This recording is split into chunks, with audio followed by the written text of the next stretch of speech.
زینب بنت علی رضی اللہ تعالیٰ عنہ شکل و صورت میں اپنی نانی حضرت خدیجۃ الکبریٰ سے مشابہ تھی۔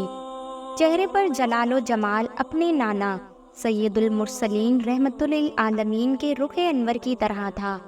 چال ڈھال، انداز گفتگو اور طرز خطاب اپنے والد حیدر کرار رضی اللہ تعالیٰ عنہ سے ملتا تھا، جبکہ اعداد و اطوار میں اپنی والدہ خاتون جنت سید فاطمۃ الزہرا رضی اللہ تعالیٰ عنہ کی طرح تھی۔ صبر و شکر، قناعت اور درگزر اپنے بڑے بھائی حضرت حسن رضی اللہ تعالیٰ عنہ سے، جبکہ حق گوئی اور بے باکی، شجاعت اور بے خوفی، مصائب سے پنجہ آزمائی اور باطل قوتوں سے ٹکرا جانا اپنے دوسرے بھائی شہید کربلا سیدنا امام حسین رضی اللہ تعالیٰ عنہ سے سیکھا۔ یوں خانوادہ رسول صلی اللہ علیہ وآلہ وسلم کے باغ کا ہر پھول زینب بنت علی رضی اللہ تعالیٰ عنہ کے سدا بہار گلدستے میں موجود تھا۔ سانحہ کربلا کے دوسرے دن بنات اہل بیت کو قیدیوں کی حیثیت سے کوفہ روانہ کیا گیا تو شمر کی حضرت زین العابدین رضی اللہ تعالیٰ عنہ پر نظر پڑی۔ اس نے انہیں بھی شہید کرنا چاہا، لیکن حضرت زینب رضی اللہ تعالیٰ عنہ بیمار بھتیجے سے لپٹ گئیں اور انہیں شہید ہونے سے بچا لیا۔ نواسۂ رسول کے سر مبارک کو ایک تشت میں رکھ کر جابر و فاسق عبید اللہ بن زیاد کے سامنے پیش کیا گیا۔ کوفے کے ظالم اور لالچی گورنر نے بے شرمی اور بےہودگی کا مظاہرہ کرتے ہوئے غمزدہ خواتین کو مزید ذہنی اذیت پہنچائی، پھر حکم دیا کہ دمشق لے جانے سے پہلے ان سب کو کوفے کے بازاروں میں گھماؤ۔ مورخین لکھتے ہیں کہ ہزاروں کی تعداد میں کوفی گھروں سے نکل آئے تھے۔ اس موقع پر سیدہ زینب رضی اللہ تعالیٰ عنہ اپنے جذبات پر قابو نہ رکھ سکیں۔ انہوں نے بآواز بلند کہا، اے عہد توڑنے والو، دھوکے باز کوفیو، تم نے میرے بھائی کو خطوط لکھ کر بلایا، ان کے نام پر بیعت کی، لیکن پھر تم اپنے گھروں میں چھپ کر بیٹھ گئے۔ تمہاری اس غداری پر اللہ تم کو کبھی معاف نہیں کرے گا۔ میدان کربلا میں ہونے والے قتل عام میں تم برابر کے شریک ہو۔ ان مقدس ہستیوں کو یزیدی فوج کی حصار میں قیدی کی حیثیت سے دمشق لے جایا گیا اور یزید کے دربار میں پیش کیا گیا۔ کچھ مورخین لکھتے ہیں کہ یزید نے امام حسین رضی اللہ تعالیٰ عنہ کے سر کو دیکھا تو آپ دیدہ ہو گیا۔ اس نے اس اندناک شہادت اور عظیم سانحے کے تمام تر ذمہ داری گورنر کوفہ عبداللہ ابن زیاد پر ڈال دی۔ اگر یہ بات درست ہے تب بھی تاریخ یزید کو اس واقعے سے کبھی بری ذمہ قرار نہیں دے سکتی کہ حاکم وقت کی مرضی اور منشا کے بغیر اتنا بڑا سانحہ ہو جانا ممکن نہیں۔ حضرت زینب رضی اللہ تعالیٰ عنہ نے یزید کے دربار میں تاریخی خطبہ ارشاد فرمایا، کہا، سب تعریفیں اس اللہ کے لیے ہیں جو کائنات کا پروردگار ہے، اور اللہ کی رحمتیں نازل ہوں پیغمبر خدا پر اور ان کے پاکیزہ اہل بیت پر۔ اما بعد، بالاخر ان لوگوں کا انجام برا ہوا جنہوں نے اپنے دامن حیات کو برائیوں کی سیاہی سے داغدار کر کے اپنے اللہ کی آیات کی تکذیب کی اور آیات پروردگار کا مذاق اڑایا۔ سورہ روم کی آیت نمبر 10۔ اے یزید، کیا تو سمجھتا ہے کہ تو نے ہم پر زمین کے گوشے اور آسمان کے کنارے تنگ کر دیے اور رسول صلی اللہ علیہ وآلہ وسلم کی آل کو رسیوں اور زنجیروں سے جکڑ کر در بدر پھرانے سے تو اللہ کی بارگاہ میں سرفراز ہوا اور ہم رسوا ہو گئے؟ کیا تیرے خیال میں ہم مظلوم ہو کر ذلیل ہو گئے اور تو ظالم بن کر بھی سر بلند ہوا؟ کیا تو سمجھتا ہے کہ ہم پر ظلم کر کے اللہ کی بارگاہ میں تجھے شان و مقام حاصل ہو گیا؟ آج تو اپنی ظاہری فتح کی خوشی میں سرمست ہے، مسرت شادمانی سے سرشار ہو کر اپنے غالب ہونے پر اترا رہا ہے اور خلافت کے ہمارے مسلمہ حق کو غصب کر کے خوشی سرور کا جشن منانے میں مشغول ہے۔ اپنی غلط سوچ پر مغرور نہ ہو اور ہوش کے ناخن لے۔ کیا تو نے اللہ کا یہ فرمان بھلا دیا کہ حق کا انکار کرنے والے یہ نہ سمجھیں کہ ہم جو انہیں مہلت دیتے ہیں یہ ان کے حق میں بھلائی ہے؟ ہم انہیں مہلت اس لیے دیتے ہیں کہ وہ گناہ میں زیادتی کریں اور ان کے لیے خوار کرنے والا عذاب ہے۔ سورہ آل عمران کی آیت نمبر 178۔ اے طلقہ یعنی آزاد کردہ غلام کے بیٹے، کیا یہ تیرا انصاف ہے کہ تو نے اپنی مستورات اور لونڈیوں کو چادر اور چار دیواری کا تحفظ فراہم کر کے پردے میں بٹھا رکھا ہے، جبکہ رسول صلی اللہ علیہ وآلہ وسلم کی صاحبزادیوں کو برہنہ سر در بدر پھرا رہا ہے؟ اے یزید، یاد رکھ کہ اللہ آل رسول صلی اللہ علیہ وآلہ وسلم کا تجھ سے انتقام لے کر ان مظلوموں کا حق انہیں دلائے گا اور انہیں امن و سکون کی نعمت سے مالا مال کرے گا۔ اللہ کا فرمان ہے کہ جو لوگ اللہ کی راہ میں مارے گئے انہیں مردہ نہ سمجھو، بلکہ وہ زندہ ہیں اور اپنے رب کے ہاں رزق پا رہے ہیں۔ سورہ ال عمران کی آیت نمبر 169۔ افسوس تو اس بات کا ہے کہ شیطان کے ہم نوا اور بدنام لوگوں نے رحمان کے سپاہیوں اور پاک باز لوگوں کو تہہ دیکھ کر ڈالا، اور ابھی تک اس شیطانی ٹولے کے ہاتھوں سے ہمارے پاک خون کے قطرے ٹپک رہے ہیں۔ تو نے جس گھناؤنے جرم کا ارتکاب کیا ہے اس کا بدنما داغ اپنے دامن سے نہ دھو پائے گا۔ اب تیری حکومت کی گنتی کے دن رہ گئے ہیں، تیرے سب ساتھی تیرا ساتھ چھوڑ جائیں گے، تیرے پاس اس دن کی حسرت اور پریشانی کی سوا کچھ بھی نہیں بچے گا جب منادی ہوگی کہ ظالم اور ستمگر لوگوں پر اللہ کی لعنت ہے۔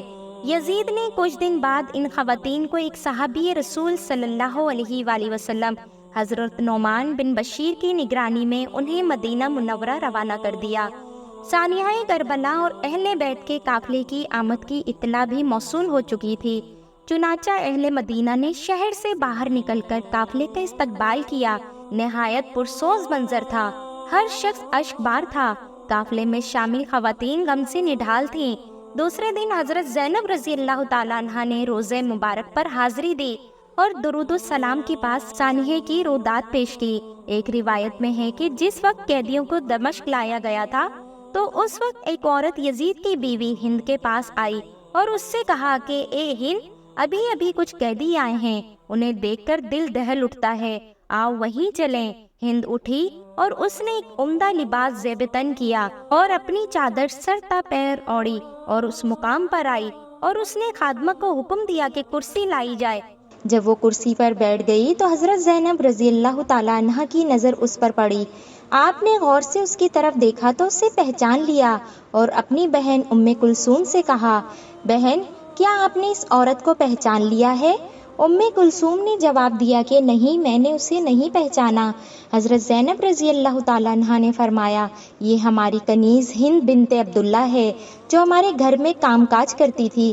حضرت زینب رضی اللہ تعالیٰ عنہ کی بات سن کر جناب ام کلثوم نے اپنا سر نیچے کر لیا اور حضرت زینب رضی اللہ تعالیٰ عنہ نے بھی اپنا سر جھکا لیا تاکہ ہند ان کی طرف متوجہ نہ ہو، لیکن ہند ان دونوں کو غور سے دیکھ رہی تھی۔ اس نے آگے بڑھ کر پوچھا، آپ نے آپس میں کیا گفتگو کی کہ جس کے بعد پر اصرار طور پر اور خاص انداز میں اپنا سر جھکا لیا؟ کیا کوئی خاص بات ہے؟ حضرت زینب رضی اللہ تعالیٰ عنہ نے کوئی جواب نہ دیا اور خاموش کھڑی رہیں۔ ہند نے پھر پوچھا، اے مستورہ، آپ کس علاقے سے ہیں؟ اب حضرت زینب رضی اللہ تعالیٰ عنہ خاموش نہ رہ سکیں اور فرمایا، ہم مدینہ کے رہنے والے ہیں۔ ہند نے مدینہ منورہ کا نام سنا تو اپنی کرسی چھوڑ دی اور احترام سے کھڑی ہو گئی اور پوچھنے لگی، بہن، کیا آپ مدینے والوں کو جانتی ہیں؟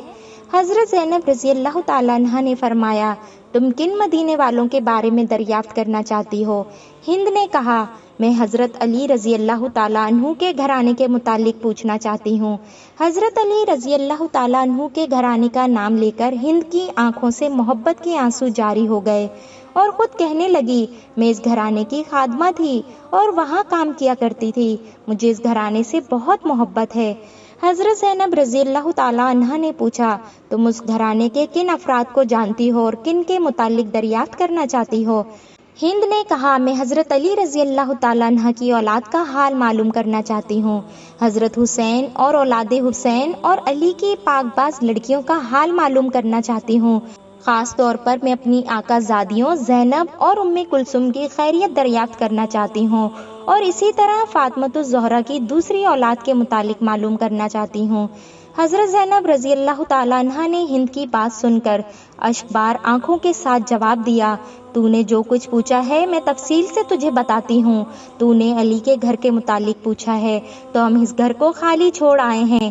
تو حسین کے متعلق دریافت کرتی ہے تو یہ دیکھو، تمہارے امام حسین رضی اللہ تعالیٰ عنہ کا سر تمہارے شوہر یزید کے سامنے رکھا ہے۔ تو نے اولاد علی کے متعلق دریافت کیا ہے تو ہم ابو الفضل العباس سمیت سب جوانوں کو کربلا کے تپتے صحرا میں چھوڑ آئے ہیں۔ تو نے اولاد حسین کے متعلق پوچھا ہے تو ان کے سب جوان مارے گئے ہیں، صرف ایک علی ابن حسین باقی ہے جو تیرے سامنے ہے اور بیماری کی وجہ سے ناتواں ہے، اور جو تو نے زینب کے متعلق دریافت کیا ہے تو دل پر ہاتھ رکھ کر سن، میں زینب ہوں اور یہ میری بہن ام کلثوم ہے۔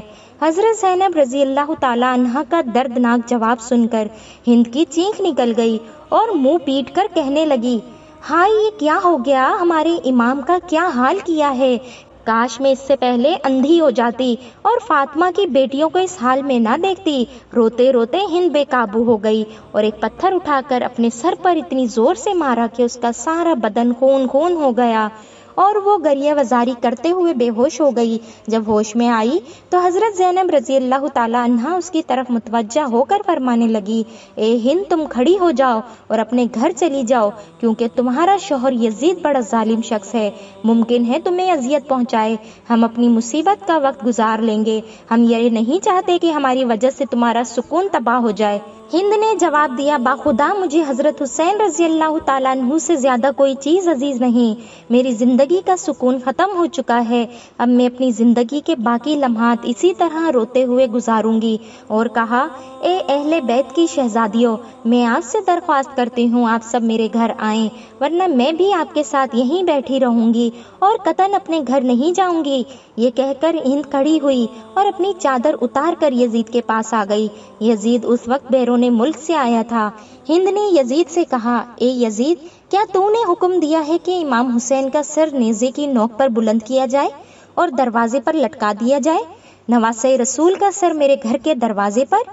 یزید نے اپنی زوجہ کو اس حالت میں دیکھا تو فوراً اٹھ کھڑا ہوا اور بھرے دربار میں اسے سر برہنہ دیکھ کر برداشت نہ کر سکا، اسے چادر پہنائی اور کہنے لگا، ہاں یہ حکم میں نے دیا ہے، اب تو نواسۂ رسول پر گریہ ماتم کرنا چاہتی ہے تو بے شک کر لے، لیکن حقیقت یہ ہے کہ ابن زیاد نے جلد بازی سے کام لیتے ہوئے حسین کو قتل کر ڈالا ہے۔